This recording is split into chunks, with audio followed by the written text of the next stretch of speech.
മരുന്നു പോയി പൂമകളെ, ഈ മരുന്നല്ല ഞാൻ മറിച്ചോ. അപ്പൊ ഈ കവലപ്പൂടി ഇരിക്കുന്ന എല്ലാവർക്കും വണക്കം. ആദ്യം എൻ്റെ ഒരു പാരമ്പര്യം ഞാനൊന്ന് പറയാം.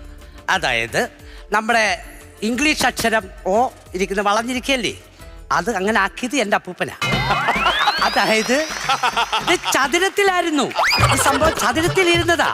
അപ്പൊ നമ്മുടെ ബ്രിട്ടീഷില് ഇംഗ്ലീഷില് ഇത് ചെയ്ത ആള് അപ്പൂപ്പനെ വിളിച്ച് പറഞ്ഞു.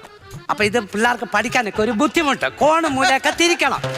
അപ്പൊ എന്ത് ചെയ്തു, അപ്പൂപ്പനാ ചെയ്യുന്നത് വളച്ച് സെറ്റാക്കി അത് റൗണ്ടാക്കി കൊടുത്തിട്ടുണ്ട്.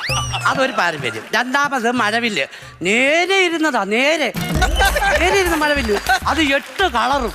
പിന്നെ ആൾക്കാരുടെ ഒരു നിർബന്ധ പ്രകാരം ഒരു കളർ കുറച്ച് 7 വളച്ച്. പിന്നെ നമുക്കെല്ലാവർക്കും പല അസുഖങ്ങൾ വരുന്നല്ലേ, അതുപോലെ തന്നെ